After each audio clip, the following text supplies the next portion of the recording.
आज के इस पावन प्रसंग में प्रवेश करते हैं।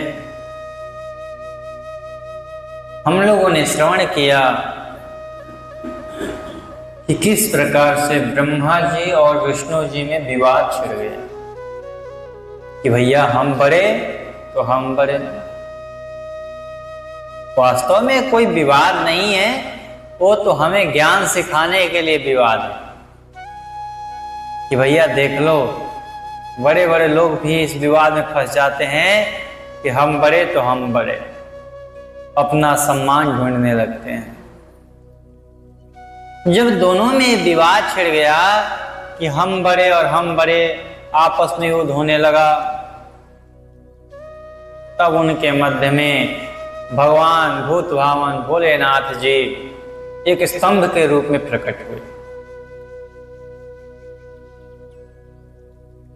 जब ब्रह्मा और विष्णु जी ने देखा कि यह स्तंभ है, इसका आदि कहाँ है अंत कहाँ है कुछ पता नहीं चल रहा है, तब विष्णु भगवान शुक्र रूप धारण करके नीचे चले गए। ये कहां से प्रारंभ हुआ, इसका प्रारंभ हम ढूंढते हैं। और ब्रह्मा जी हंस रूप धारण करके ऊपर चले गए। दोनों लोग लगे ढूंढने कि भाई कहीं तो इसका और छोर होगा, कहीं तो शुरू हुआ होगा, कहीं तो अंत हुआ होगा। भगवान विष्णु चले जा रहे हैं, चले जा रहे हैं, चले जा रहे हैं। जब देखते देखते कि भाई इसका तो कुछ अंत ही नहीं पता चल रहा है, हार मान गए।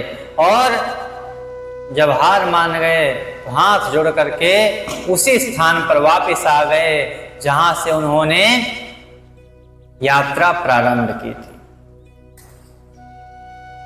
वो तो आ गए और हाथ जोड़ करके लगे उस परमेश्वर भगवान शिव जी का ध्यान करने कि नाथ ये सब आपकी ही कुछ ना कुछ लीला है, हम थक गए हैं, आप ही कुछ इसका निर्णय करिए।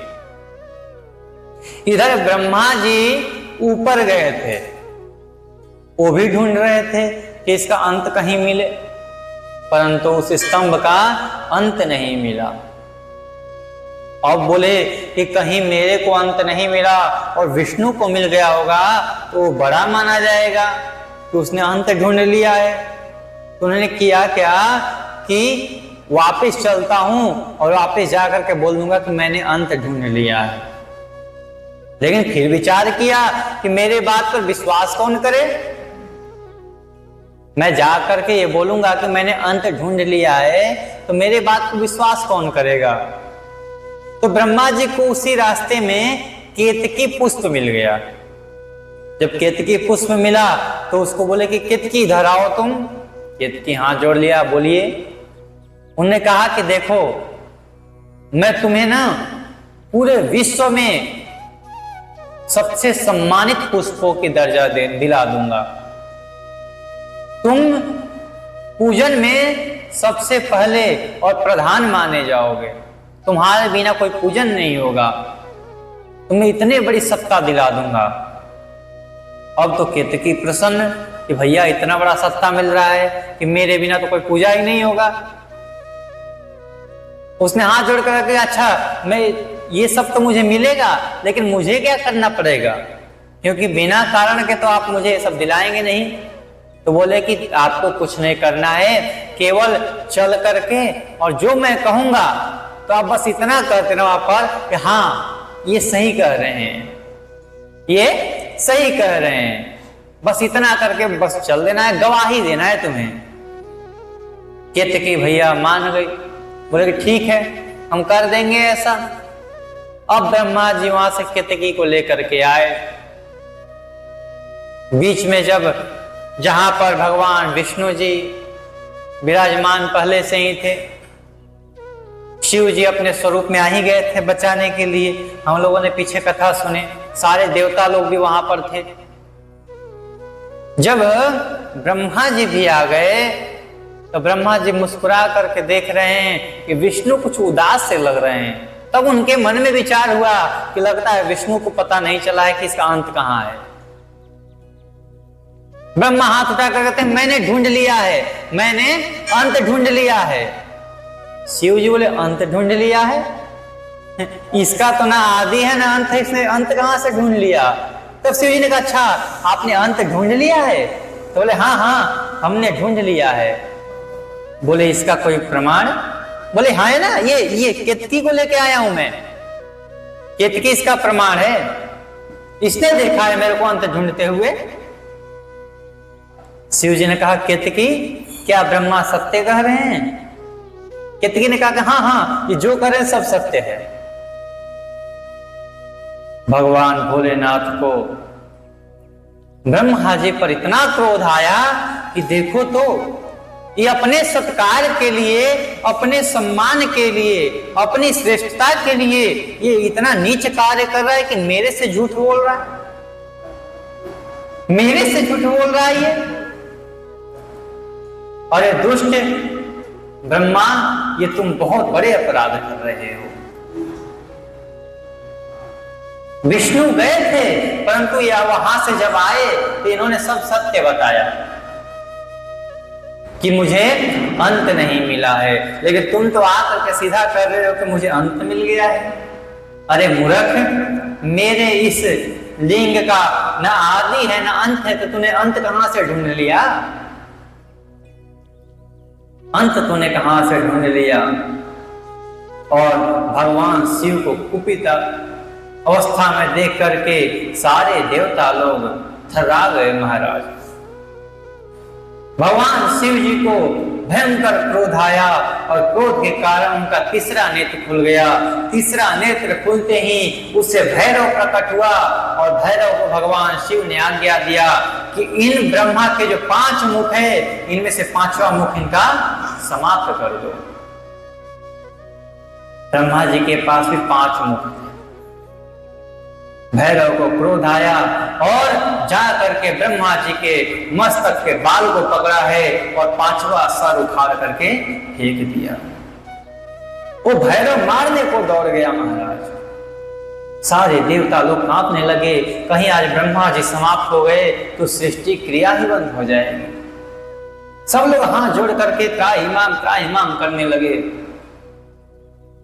विष्णु भगवान जिस पर भगवान भूत भावन शिव जी बहुत प्रसन्न थे क्योंकि विष्णु जी ने सत्य कहा था। विष्णु जी तुरंत हाथ जोड़ करके कहे, हे नाथ,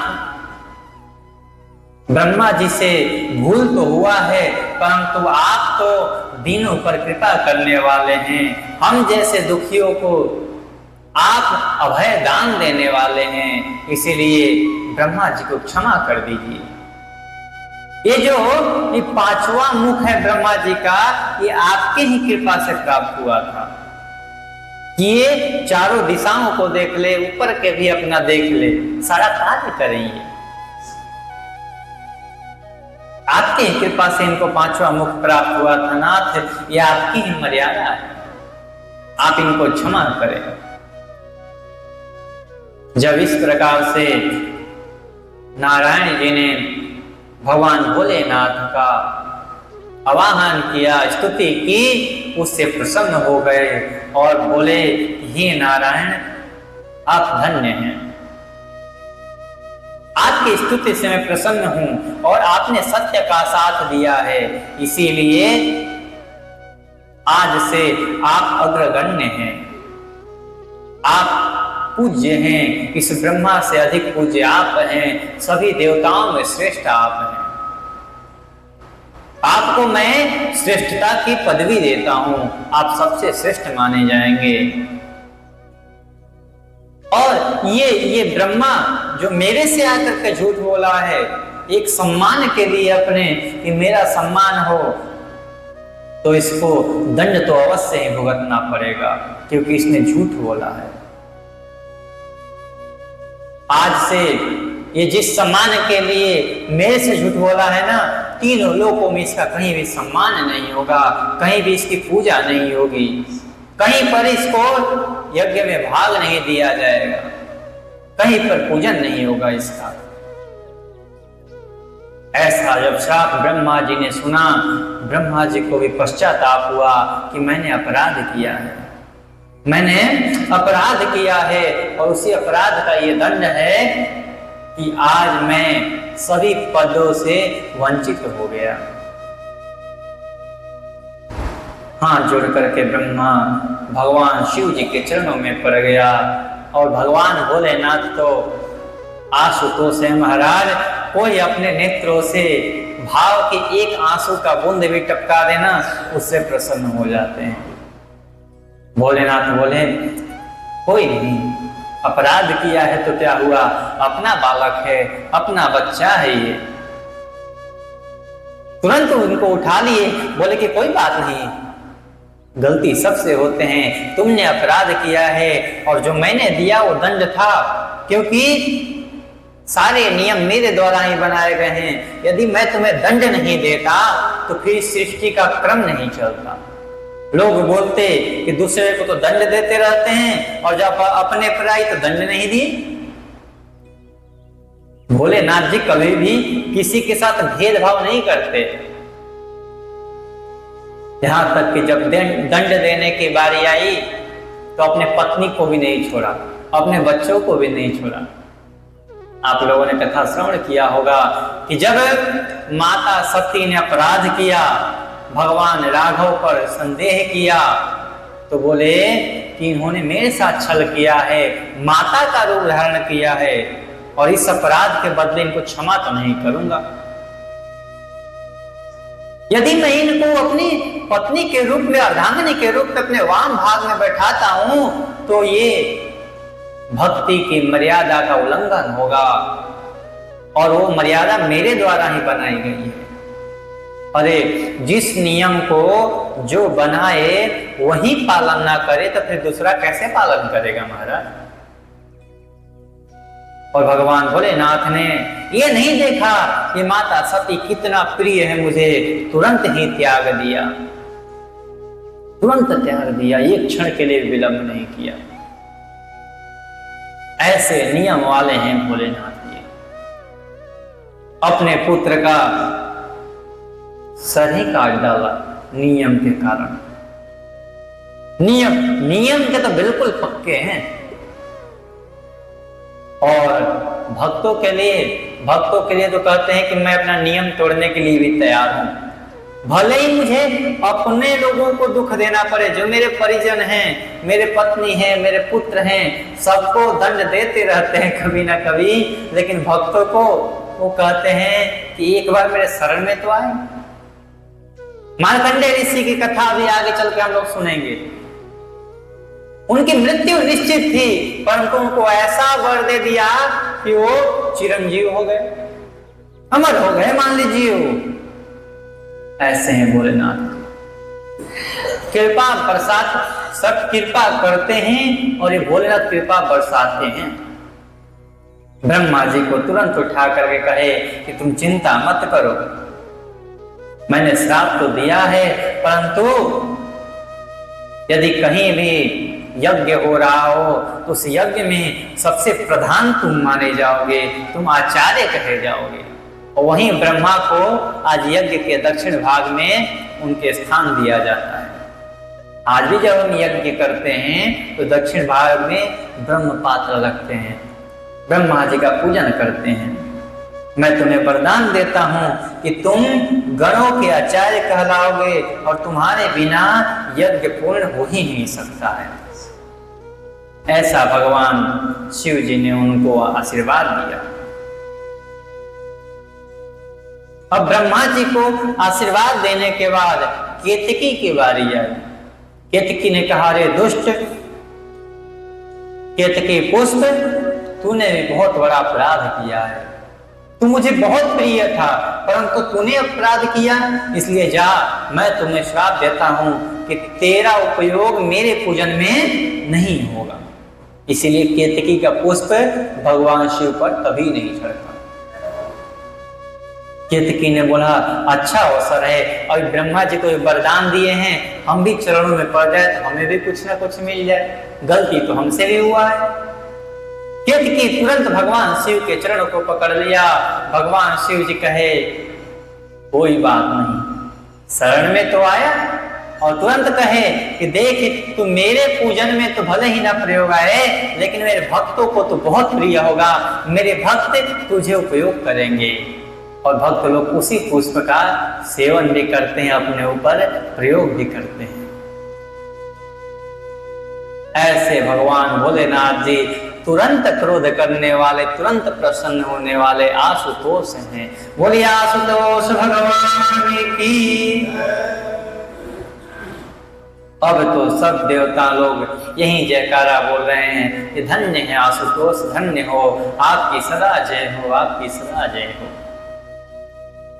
अब ब्रह्मा जी और विष्णु जी दोनों लोग उस लिंग के, उस स्तंभ के दाएं और बाएं साइड में खड़े हो गए। सारे देवता लोग भी वहीं पर थे।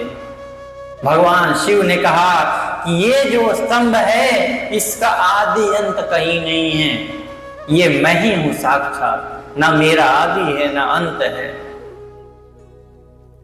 इस संसार में आज के बाद मेरे लिंग का भी पूजन होगा और मेरे साकार रूप का भी पूजन होगा। निराकार और साकार रूप में यदि किसी का पूजन होता है तो भगवान शिव का। निराकार रूप में हम लोग शिवलिंग का पूजन करते हैं और साकार रूप में प्रतिमा का पूजन करते हैं। जब इतना सुने सारे देवता लोग, बोले कि अच्छा ऐसा है तो इससे फल क्या मिलेगा? तो बोले कि जो फल मेरे साकार रूप के पूजन से मिलता है उससे कई गुना अधिक फल मेरे निराकार रूप के पूजन से मिलता है, मेरे इस लिंग के पूजन से मिलता है। सभी देवता लोग बोले कि तब तो आज ही पूजन शुरू कर देते हैं। और सब लोग मिल करके पूजन के सामग्री को एकत्रित किया, कामधेनु मैया को बुलाया, पंचामृत का व्यवस्था किया, पंचामृत बनवाया, खूब सुंदर सुंदर पदार्थों को ला करके भगवान के नैवेद्य के लिए तैयारी किया। और वहीं पर भगवान भोलेनाथ के उस स्तंभ, उस लिंग का पूजन करना प्रारंभ कर दिया। कहते हैं हार, नूपुर, केयूर, किरीट, मणिमय कुंडल, यज्ञ पवित्र, उत्तरीय वस्त्र, पुष्पमाला, रेशमी वस्त्र इत्यादि सभी पूजन सामग्री एकत्रित करके पूजन प्रारंभ किया। जब पूजन समाप्त हो गया, आरती के बाद सब लोग प्रार्थना किए, हे भोलेनाथ आप हम सब पर कृपा करते रहिए, जैसा नाम है वैसा आप फल देने वाले हैं, आपके एक एक नाम सार्थक है नाथ, इसलिए आप सभी भक्तों पर कृपा दृष्टि बनाए रखें। भगवान भोलेनाथ सभी देवताओं के, ब्रह्मा जी के, विष्णु जी के स्तुति पर प्रसन्न होकर के सबसे बोले कि आज हम सब पर बहुत प्रसन्न हैं, आज मैं सब पर प्रसन्न हूं और आज जो आप लोगों ने मेरा पूजन किया है ऐसा पूजन अभी तक किसी ने नहीं किया। इसीलिए आज के इस दिन को, ये जो शिवलिंग प्रकट हुआ था उस दिन था मार्गशीर्ष के आद्रा नक्षत्र के पूर्णमासी। उसी दिन को भगवान शिव जी कहते हैं कि शिवरात्रि के पर्व के रूप में मनाया जाएगा। सब लोग ये मानते हैं ना कि शिवरात्रि जो होता है भगवान शिव का विवाह हुआ था, विवाह नहीं हुआ था, विवाह का तिथि कुछ और था। उस दिन ये शिवलिंग का प्रादुर्भाव हुआ था, इसीलिए शिवरात्रि मनाया जाता है। भगवान शिव कहते हैं कि शिवरात्रि के दिन जो पूरे दिन पूरे रात निराहार रह करके मेरे चारों पहर का पूजन करता है, मैं उससे बहुत जल्दी प्रसन्न हो जाता हूं। मेरा पूजन करे, मेरा अभिषेक करे।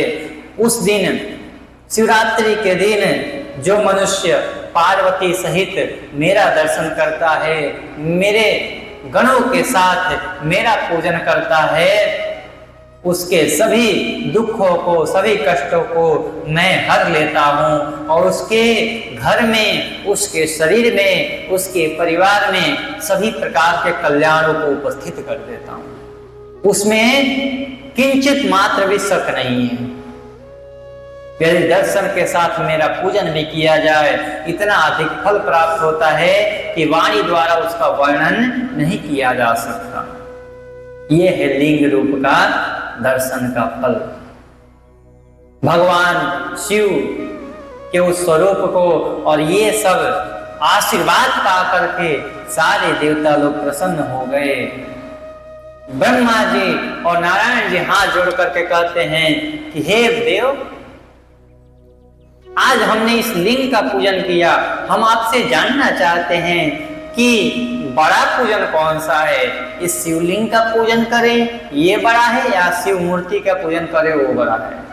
तो बोले भोलेनाथ जी कि ये दोनों ही समान है, दोनों में कोई अलग नहीं है, दो मेरा रूप है, एक साकार है एक निराकार है। ये जो स्तंभ रूप में प्रकट हुआ है ये साक्षात नहीं हूं। इसमें ब्रह्म भाव देखो, क्योंकि उसमें न नेत्र है, ना मुख है, ना कान है, ना जीव है, कुछ है नहीं, केवल निराकार है। आपके मन में जैसे भावना हो वैसे उस मूर्ति में आप प्रकट कर सकते हो। यदि हम भगवान शिव के मूर्ति को देखें तो उसमें तो चलो हमें दिखाई देता है कि भगवान का नेत्र है, भगवान का मुख है, भगवान की नासिका है, भगवान का ये बाल है, पूरा अंग दिखाई देता है। परंतु शिवलिंग में ऐसा कुछ नहीं दिखाई देता। वो बोलते हैं कि शिवलिंग का पूजन श्रेष्ठ है, बल्कि क्योंकि उसमें प्रार्थी के, भक्तों के मनों के भावों को उसमें प्रकट किया जाता है। क्योंकि मन में भाव कैसे हैं, वो मुझे किस रूप में जानना चाहते हैं। भोलेनाथ जी कहते हैं कि दोनों स्वरूप मेरा ही है। ब्रह्म भाव मेरा निराकार स्वरूप है और माहेश्वर भाव मेरा साक्षात स्वरूप है। जो शिवलिंग है वो ब्रह्म भाव से देखो उसको, और भगवान की प्रतिमा है उसको माहेश्वर भाव से देखो। ये दोनों ही जीव पर कृपा करने वाला है, दोनों ही ब्रह्म का स्वरूप है। मेरे लिंग की स्थापना करने वाले मेरे उपासक को मेरी समानता की प्राप्ति हो जाती है तथा मेरे साथ एकत्व का वो अनुभव करने लगता है। ऐसा वो लगता है उसको कि मैं साक्षात शिव ही हूं, शिव ही बन जाता है। भगवान शिव जी उसी समय ब्रह्मा जी और विष्णु जी को एक केंद्रित करके प्रणव अक्षर और पंचाक्षर अक्षर का महत्व बताते हैं कि प्रणव अक्षर क्या है और पंचाक्षर अक्षर क्या है। विष्णु जी हाथ जोड़ करके पूछते हैं कि प्रभु, ये जो सृष्टि है, सृष्टि आदि पंच कृत्यों का लक्षण क्या है? ये 5 कृत्य बताए गए, 5 कृत्य कौन से हैं? हमें वो आप बताइए।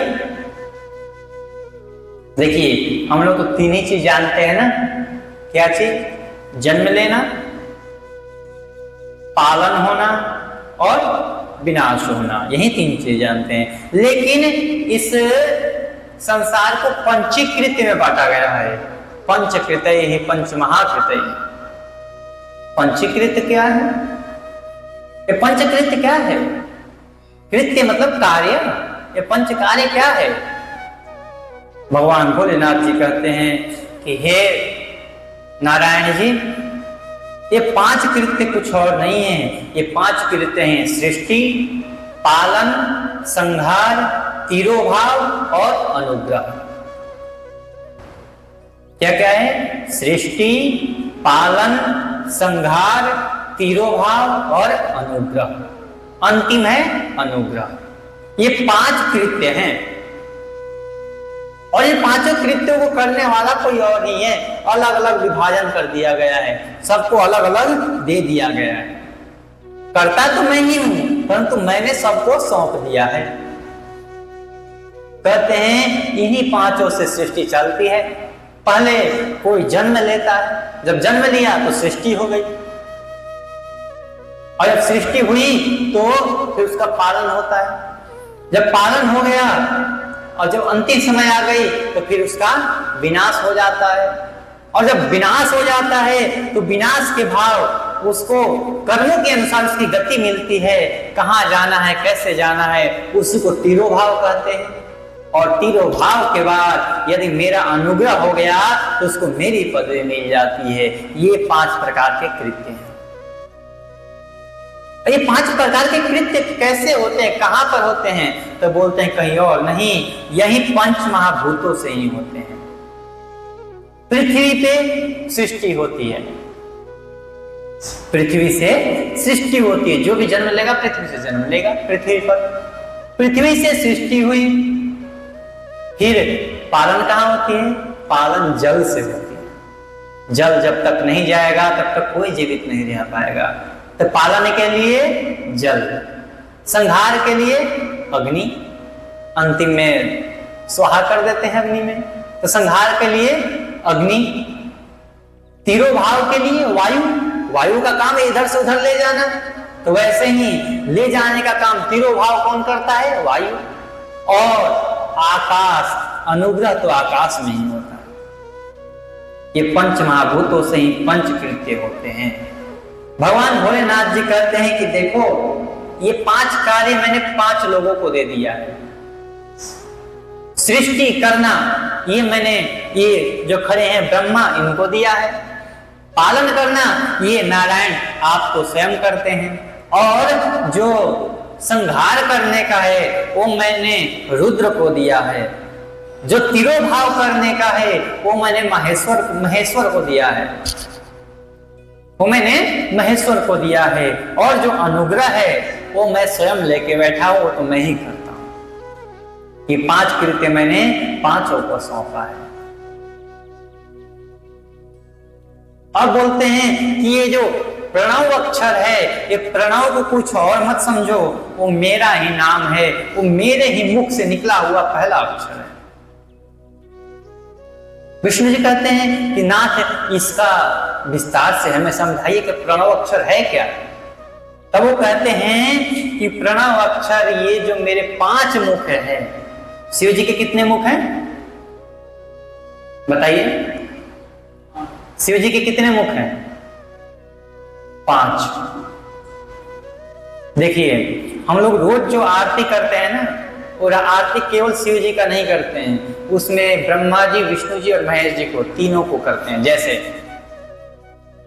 भगवान शिव जी क्या पहनते हैं, ब्रह्मा जी क्या पहनते हैं, शिव जी क्या, विष्णु जी क्या पहनते हैं, इसका वर्णन करते हैं। श्वेतांबर पीतांबर बाघांबर अंगे कहते हैं ना।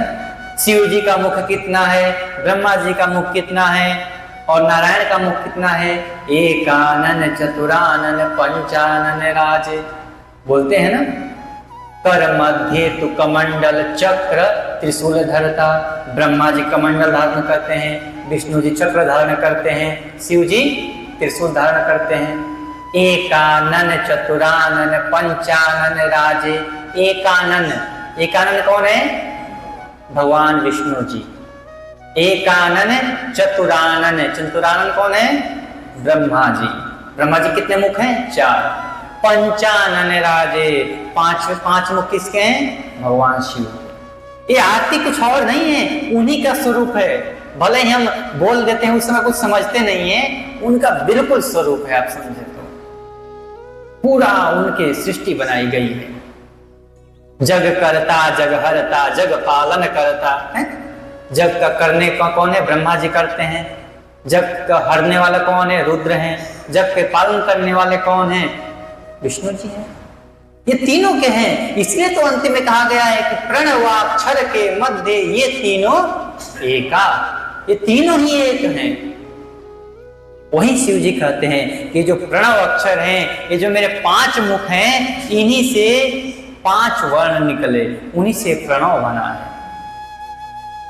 कहते हैं कि मेरे एक मुख से निकला अ, दूसरे से निकला उ, तीसरे से म, चौथे से ऊपर का बिंदु, और 5वें से जो उसमें घोष होता है, जैसे करते हैं ना ओम, घोष आ रहा है, वो घोष, वो चंद्राकार, वो 5वें मुख से निकला। ये प्रथम बार से उच्चारित हुआ है, इसीलिए इसको प्रणव कहा जाता है। और सबसे आदि शब्द है, ये आदि अक्षर है ओम। भगवान शिव जी कहते हैं इसी 5 अक्षरों से ही आगे चल करके ये 5 अक्षर तो मेरा निराकार स्वरूप है, और इसी का जब विस्तार हुआ, साकार रूप हुआ, तो हो गया नमः शिवाय। ये भी कितने अक्षर हैं? 5 अक्षर हैं। जब हम साकार रूप का पूजन करें तो नमः शिवाय करें, निराकार रूप का पूजन करें तो ओम बोले। भगवान शिव जी ऐसा कह करके कहते हैं इस पंचाक्षर मंत्र में ही मातृका वर्ण प्रकट हुए हैं जो 5 भेद वाले हैं। ये सभी मंत्रों के शिरो मंत्र हैं। सबसे श्रेष्ठ मंत्र है तो ओम है। ओम से ही फिर गायत्री मंत्र प्रकट हुआ, गायत्री मंत्र से ही फिर सभी वेदों का भी निर्माण हो गया, निकल गए सब। भगवान शिव जी ऐसा बताते हुए कहते हैं कि देखो भक्तों, आज आप लोगों ने मेरा पूजन किया है, मैं आपके पूजन से बहुत प्रसन्न हूँ। आपने जो मेरी स्तुति की है, मैं स्तुति से भी बहुत प्रसन्न हूँ। और आज मैं आप लोगों से बताता हूँ कि आर्द्रा नक्षत्र के चतुर्दशी को यदि इस प्रणव अक्षर का जाप किया जाए तो यह अक्षय फल देने वाला है। कल आर्द्रा नक्षत्र के चतुर्दशी को अक्षय, अक्षय का मतलब आप लोग समझते होंगे, सभी लोग विद्वज्जन हैं। अक्षय न क्षयमिति अक्षय, जिसका कभी क्षय ना हो, नाश ना हो, वो फल देने वाला। कहते हैं कि सूर्य की संक्रांति में महाआर्द्रा नक्षत्र के एक बार भी कोई प्रणव जाप कर ले तो उसका करोड़ों गुना फल हो जाता है। मृगशिरा नक्षत्र का अंतिम भाग तथा पुनर्वसु का शुरू का भाग पूजा, होम और तर्पण के लिए सदा आर्द्रा के समान ही है। वैसे में यदि कोई मेरा प्रणव अक्षर का जाप करता है तो उसके 7 कोटि गुना फल प्राप्त होता है। ऐसे भगवान भूत भावन शिव जी ब्रह्मा जी और विष्णु जी को केंद्रित करके, उपदेश करके और सभी भक्तों को प्रसन्न करके अंतर ध्यान हो गए। बोलिए शंकर भगवान की। अब जो प्रयाग के भूमि पर सनकादि ऋषि लोग, शौनकादि ऋषि लोग बैठे हुए हैं, जिनको कथा सूत जी महाराज सुना रहे हैं। अब हम लोग वहां पे चलते हैं। देखिए, सनकादि अलग हैं, शौनकादि अलग। सनकादि कितने हैं? 4 हैं। शौनकादि 88,000 हैं। सनकादि में आते हैं सनक, सनंदन, सनातन, सनत कुमार, 4 आते हैं। और शौनकादि 88,000 ऋषिगण हैं। उनमें जो मुख्य हैं वो है शौनक जी, इसीलिए उनको शौनक आदि गण कहते हैं। और दूसरी बात रही कि सूत जी महाराज और सुखदेव जी महाराज, ये भी दोनों अलग हैं। कभी कभी मति भ्रम हो जाता है कि सूत जी ही सुख जी हैं और सुख जी ही सूत जी हैं। नहीं, ये दोनों अलग हैं। सुखदेव भगवान जो हैं वो व्यास जी के पुत्र हैं, और सूत जी महाराज ये यज्ञ से उत्पन्न हुए हैं। ये सूत है, ये सूत कोई किसी का नाम नहीं है, इनका नाम है रोमहर्षण। क्या नाम है? रोमहर्षण। सूत एक प्रजाति है। आपको इसके बारे में बताऊं कि जब वेन की कथा हम लोगों ने श्रवण किया है। वेन जो महादुष्ट था, जब वेन का अंत हुआ ब्राह्मणों के एक हुंकार मात्र से, तो बोले कि फिर राजा किसको बनाया जाए, तो फिर वेन के शरीर का मंथन किया गया। वेन के शरीर का मंथन किया गया, उसी शरीर से महाराज पृथु प्रकट हुए, और पृथु बड़े बड़े यज्ञ किए। उन्हीं यज्ञों में एक इंद्र का यज्ञ महाराज पृथु कर रहे थे, और जब यज्ञ कर रहे थे तो इंद्र को सबसे ज्यादा प्रिय कोई है तो है सोमरस, और देवगुरु बृहस्पति को भी सोमरस प्रिय है। तो जब आहुति देने जाने लगे वहां के ब्राह्मण गण, तो जब सोमरस बनाया गया तो वो लोग देवगुरु बृहस्पति के लिए अलग और देवराज इंद्र के लिए अलग सोमरस बनाना ही भूल गए, एक ही में बना दिए। और जब एक में बना दिए तो बोले कि भाई अब आहुति दिया जाए, तो आहुति देना चाहिए पहले गुरु को फिर शिष्य को। तो उन्होंने उल्टा कर दिया, पहले बृहस्पति भगवान के जगह पर उन्होंने इंद्र को सोमरस का आहुति दे दिया, फिर ब्रह्मा जी को आहुति, फिर बृहस्पति जी को आहुति दिया। इससे क्या हुआ कि ये उल्टा होने के कारण उस यज्ञ से एक संतान उत्पन्न हुआ जिसको सूत कहा जाने लगा। क्या कहा जाने लगा? सूत। सूत का मतलब ये हुआ कि क्षत्रिय पुरुष और ब्राह्मण की कन्या से जो संतान उत्पन्न होता है उसे सूत कहते हैं। ब्राह्मण की कन्या और क्षत्रिय का पुरुष, इन दोनों से जो संतान उत्पन्न होगा उसको सूत कहते हैं। तो जो बृहस्पति जी थे वो ब्राह्मण हैं और इंद्र है वो क्षत्रिय हैं, इसीलिए इनसे जो उत्पन्न हुआ उसे सूत कहा जाने लगा।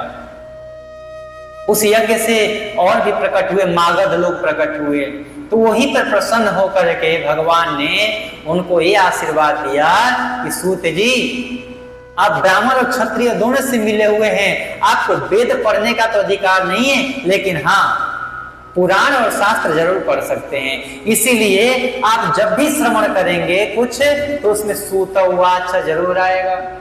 सूत जी महाराज व्यास जी के परम शिष्य हैं।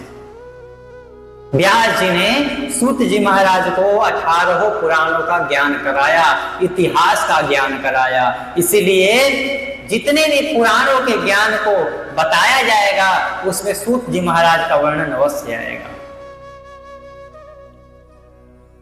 तो ऐसे हुआ सूत जी का प्रादुर्भाव। और इन्हीं रोमहर्षण सूत जी का एक पुत्र आगे चल करके उग्रश्रवा होते हैं। ठीक है, कल महाराज जी ने किसी ने प्रश्न किया था मेरे से सूत जी महाराज के बारे में, तो ये सूत जी अलग हैं और सुखदेव जी अलग हैं। सुखदेव जी वेद व्यास जी के पुत्र हैं और सूत जी महाराज शिष्य हैं। ये अग्नि से प्रकट हुए हैं, इनकी माता कोई नहीं है। तो ऐसे सूत जी महाराज आसन पर विराजमान है। उनसे सौनकादि ऋषिगण पूछते हैं कि हे सूत जी महाराज शिवलिंग की स्थापना कैसे करनी चाहिए? भगवान शिव जी ने तो बताया कि शिवलिंग का पूजन करो, हम कैसे स्थापना करें, कितना बड़ा करना चाहिए? सूत जी महाराज कहते हैं कि शौनक जी देखिए शिवलिंग का भी स्थापना 2 प्रकार का होता है। कौन कौन से? एक अचल प्रतिष्ठा, एक चल प्रतिष्ठा। ठीक है, मूर्ति की स्थापना 2 प्रकार से, चल प्रतिष्ठित और अचल प्रतिष्ठित। कहते हैं कि जो अचल प्रतिष्ठित है, जैसे हमारे शिव जी यहाँ पर बैठे हैं, ये अचल प्रतिष्ठित हैं। ये इनको मतलब कहीं उठा के नहीं ले जा सकते हैं, ये अचल प्रतिष्ठित है। अचल प्रतिष्ठित शिवलिंग को लगभग यजमान के अंगुली से 12 अंगुली की होने चाहिए। कितने? 12 अंगुली के, ऐसे करके 12 अंगुली के कम से कम, और उससे कम होते हैं तो कम फल देने वाले होंगे। 12 अंगुली से अधिक हो सकते हैं, कम नहीं होने चाहिए। और उनके लिए अच्छे से अर्घा बनाया जाए और उनको उनके अर्घे को धातु से मर दिया जाए। और कहते हैं एक जो शिवलिंग होता है उसके चल प्रतिष्ठित होते हैं। चल प्रतिष्ठा वो ज्यादा बड़े नहीं होना चाहिए। वो कितने होने चाहिए? केवल यजमान के अंगुष्ठ मात्र भर, इससे बड़े नहीं होने चाहिए शिवलिंग। जो हम लोग अपने नित्य के पूजन में लाते हैं, अपने घर पे रखते हैं। लोग कहते हैं घर में शिवलिंग नहीं रखना चाहिए, शिवलिंग रखो, शिवलिंग का पूजन करना चाहिए, लेकिन हाँ उसकी मर्यादा है। ये नहीं कि बड़े से शिवलिंग लेकर के आके रख दिए, तो ऐसा नहीं चलेगा। कितना बताया गया है? केवल अंगुष्ठ मात्र भर, इतनी छोटी। ये इतने छोटे ही बहुत फल देने वाले हैं। और जो अचल प्रतिष्ठित शिवलिंग है वो 12 अंगुल के होने चाहिए कम से कम, उससे छोटे नहीं। उससे जितने छोटे होंगे उतने कम फल देंगे। यजमान को चाहिए कि पहले वह शिल्प शास्त्र के अनुसार शिवलिंग का प्रतिष्ठा कराने से पहले ही एक शिवालय का निर्माण करवाए, एक सुंदर मंदिर का निर्माण करवाए, उसमें सभी देवगणों की मूर्ति को स्थापित करे। देवालय का गर्भगृह सुंदर, सुदृढ़ और स्वच्छ होना चाहिए। उसमें पूर्व और पश्चिम में 2 मुख्य द्वार हो। जहां शिवलिंग की स्थापना करनी हो उस स्थान के गर्त में नीलम, लाल वैदूर्य, श्याम, मरकत, मोती, मूंगा, गोमेद और हीरा, इन 9 रत्नों को वैदिक मंत्रों के साथ छुएं। 5 वैदिक मंत्रों द्वारा 5 स्थानों में पूजन करके अग्नि में आहुति दे और परिवार के सहित मेरी पूजा करके आचार्य को धन से तथा भाई बंधुओं को मन चाहे वस्तु से संतुष्ट करें। याचकों को सुवर्ण, गृह एवं भू संपत्ति इत्यादि दान करें।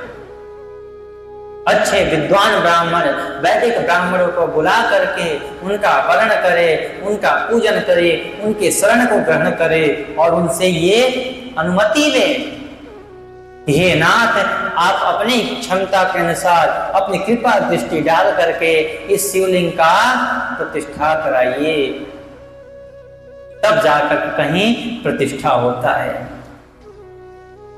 ऐसे कह करके भगवान भोलेनाथ जी शिव जी की आराधना पूजन करिए, उनका अभिषेक करिए, तब वह जाकर के कहीं पुण्य देने वाले होते हैं। सूर्य महाराज बोले, हे विद्वान और बुद्धिमान महर्षियों, मैं मोक्ष देने वाले शिव क्षेत्रों का वर्णन कर रहा हूं।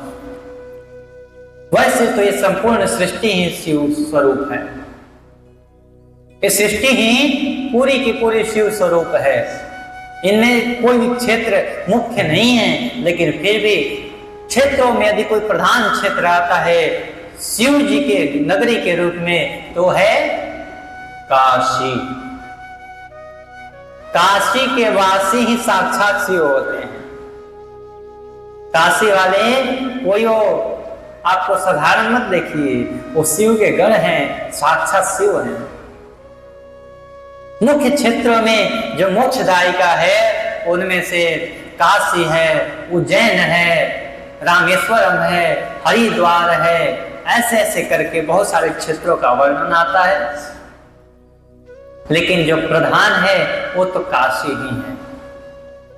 अन्य जगह पर भगवान शिव जी आकर के फिर अपना काम करके कभी कभी चले भी जाते हैं, परंतु काशी को कभी छोड़ते नहीं हैं। कहते हैं काशी तो मेरी अपनी है और काशी में ही निवास करते हैं।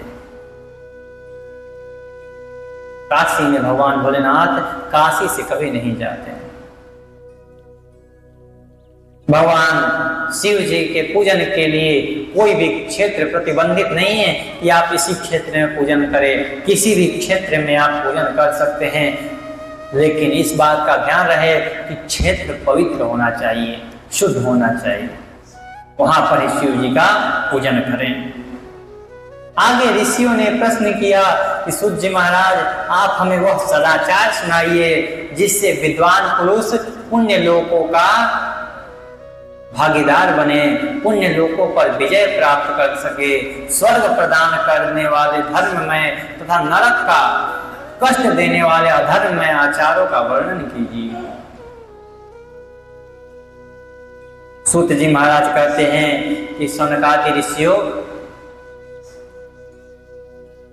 4 वर्ण बताए गए हैं, ब्राह्मण, क्षत्रिय, वैश्य और शूद्र। इन चारों को अपने अपने धर्म, अपने अपने कर्म के अनुसार ही कर्म करना चाहिए। ये नहीं कि ब्राह्मण का कर्म क्षत्रिय करे, क्षत्रिय का कर्म वैश्य करे, वैश्य का कर्म शूद्र करे, शूद्र का कर्म ब्राह्मण करे। कदापि जिसके लिए जो बनाया गया है वही काम करे, वही सदाचार है। देखिए, ब्राह्मणों के बारे में बताया गया है कि जो वेदों को पढ़ता है, संध्या वंदन करता है, उस ब्राह्मण को विप्र कहा जाता है। और वहीं आगे चल करके पूरे समाज को आगे ज्ञान के अपने उपदेश से परब्रह्म में लगाता है। वही ब्राह्मण, यदि ब्राह्मण वेद पढ़ता है और वेदों के अनुसार दिए हुए रास्ते पर चलता है, उस ब्राह्मण को विप्र कहा जाता है। और सदाचार, वेदाचार तथा विद्या गुणों से युक्त होने पर उसे द्विज कहा जाने लगा। वेदों का कम आचार तथा कम अध्ययन करने वाले, जो किसी ने वेद का कम अध्ययन किया है और राजा के पुरोहित अथवा सेवक ब्राह्मण को, जैसे कोई राजा के पुरोहित हो जाते हैं ना, किसी राज्य में पुरोहित बन जाते हैं, तो उनको क्षत्रिय ब्राह्मण कहा गया है। कौन सा ब्राह्मण? क्षत्रिय ब्राह्मण, कि जो कभी राजा के आश्रित रहते हैं, राजा के राजसभा में जाकर के बैठते हैं, वहां पुरोहित का कार्य करते हैं, उनको क्षत्रिय ब्राह्मण कहा गया है। और जो ब्राह्मण कृषि कार्य, वाणिज्य कार्य या कोई अपना व्यवसाय करते हैं, उनको वैश्य ब्राह्मण कहा गया है। और जो ब्राह्मण स्वयं खेत जोतते हैं, उनको शूद्र ब्राह्मण कहा गया है। ये 4 ब्राह्मणों का रूप बताए गए हैं। वहीं कहते हैं कि ऐसे ही जो क्षत्रियों का काम है अपने राज्य कार्य को संभालना, वो अपने राज्य कार्य को संभालते हैं, वो उत्तम क्षत्रिय हैं। वैश्य का काम है कि पूरी श्रद्धा के साथ, पूरे मन के साथ देश के सभी जीवों पर अपने धन से, अपने धान्य से उनको परिपुष्ट करना, ये वाणिज्य का काम है, ये वैश्य का काम है। और शूद्रों का काम है कि तीनों वर्णों की खूब सेवा करना, खूब मन लगा करके सेवा करना, ये शूद्र का काम है।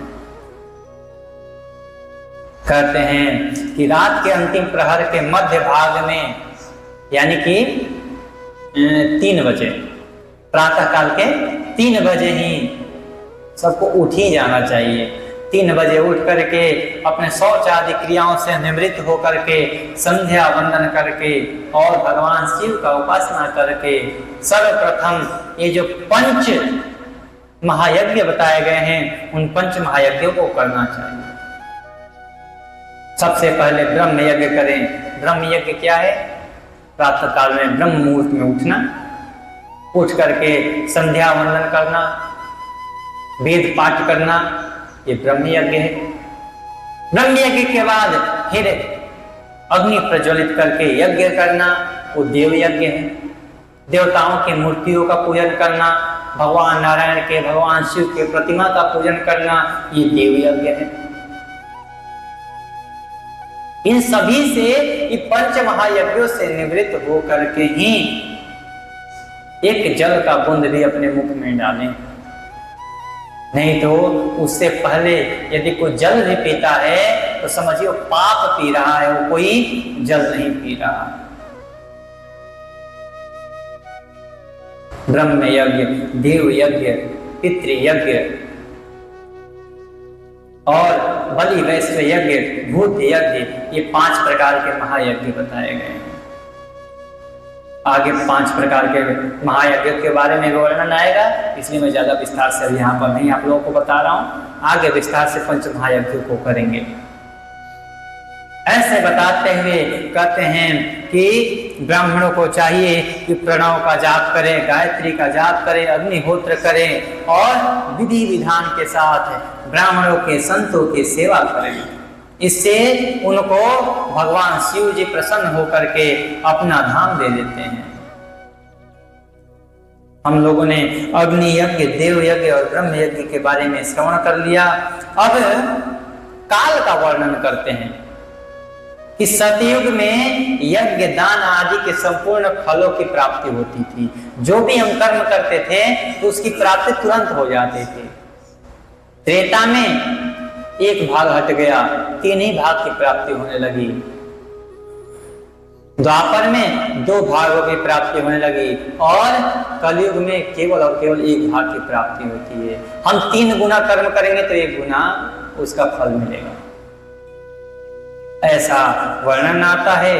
पात्र के लिए कहते हैं कि तपोनिष्ठ योगी और ज्ञाननिष्ठ योगी पूजा के पात्र होते हैं, क्योंकि ये पापों के नाश के कारण होते हैं। जिस ब्राह्मण ने 24 लाख गायत्री का जाप कर लिया वह भी पूजा का पात्र हो जाता है। पूजा भी ये नहीं कि सभी किसी का पूजन कर दिए, पात्र ढूंढिए कि पात्र कौन है। कहते हैं पूजन के वही योग्य है जो तप करता हो, जो योग करता हो, जो ज्ञान निष्ठ हो, वैसे को। और योग निष्ठ तो परम योगी का पूजन तो हमेशा ही करना चाहिए। स्त्री या पुरुष जो भी भूखा हो वही अन्नदान का पात्र है। अन्नदान ये नहीं कि भैया हमें दान करना है तो किसी को ढूंढें, तो कोई बड़ा ज्ञानी बड़ा तपस्वी आए तो उसको अन्न देना। कोई भी जीव हो यदि वो भूखा हो तो वो अन्नदान देने का पात्र है, उसको अन्नदान देने में कोई दोष नहीं है।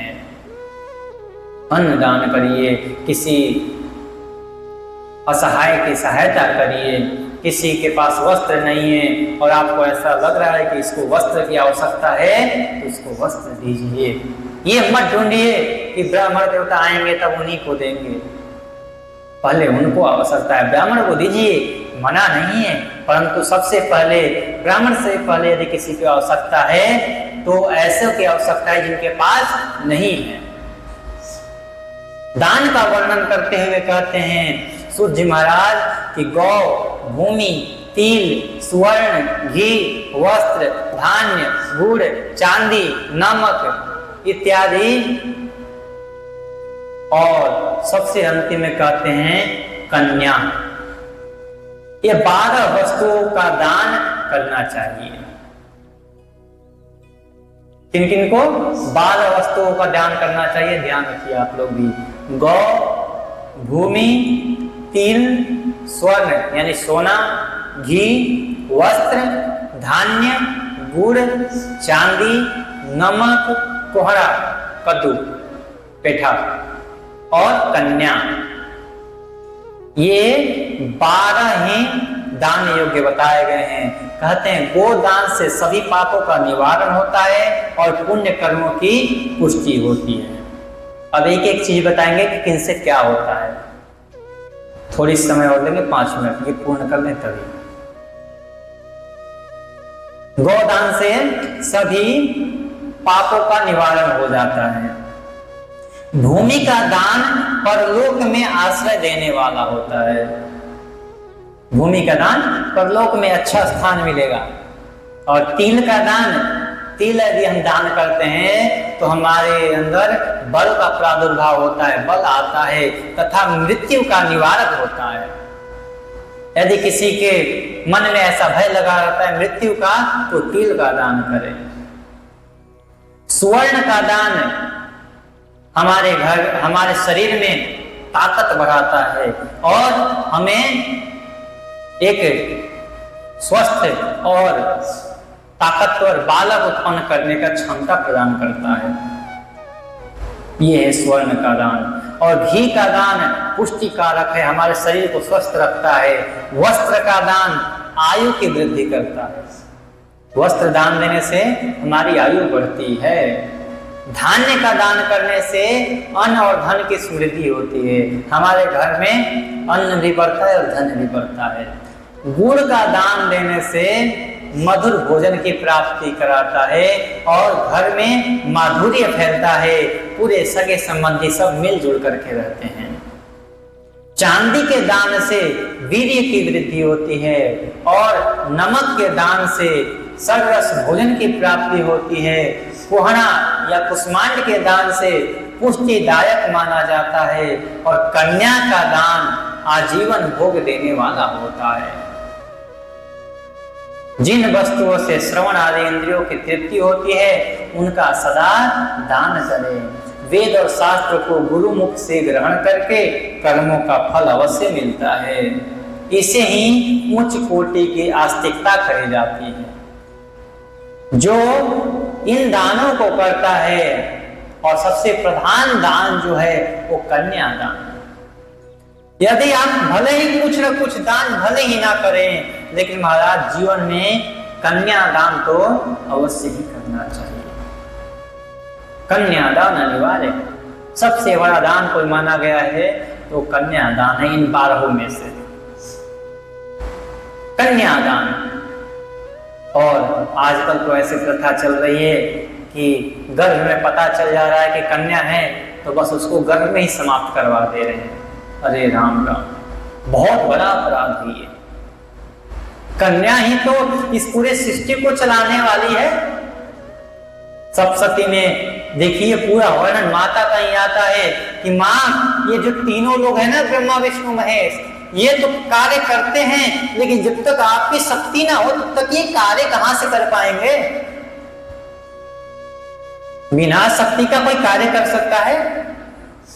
आप यहां पड़े रहेंगे और आपके अंदर शक्ति ना हो तो आप कोई कार्य नहीं कर सकते। 10 दिन आपको बिना खाना पानी का यहाँ लिटा दिया जाए और सारी शक्ति तो क्षीण हो जाएगी। फिर आपसे कुछ बोल दिया जाए, भैया ये माइक उठा करके यहां से यहां लगा दे पाएंगे?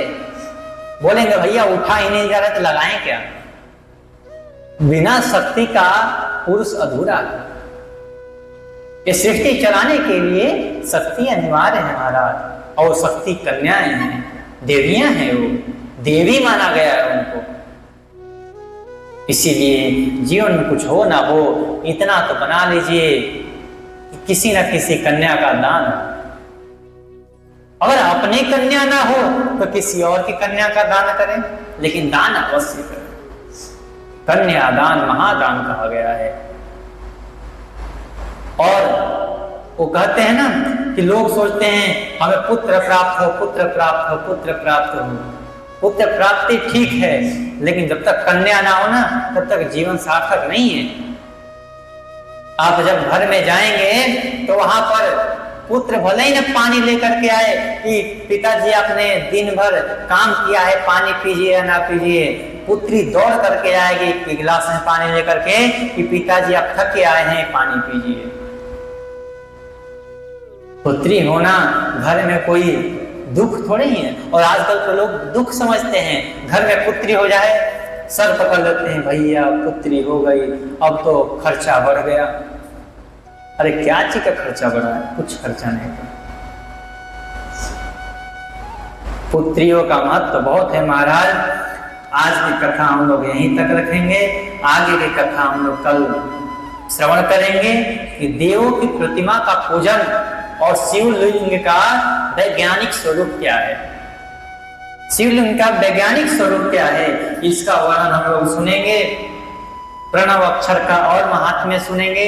शिवलोक का वैभव सुनेंगे कि भगवान शिवलोक में कैसे रहते हैं और शिवलोक होता कैसे है। वैसा वर्णन सुनकर के हम लोग कल इस विद्येश्वर संहिता को पूर्ण करेंगे और कल से हम लोग आगे के संहिता में प्रवेश कर जाएंगे। बोलिए शिव महापुराण।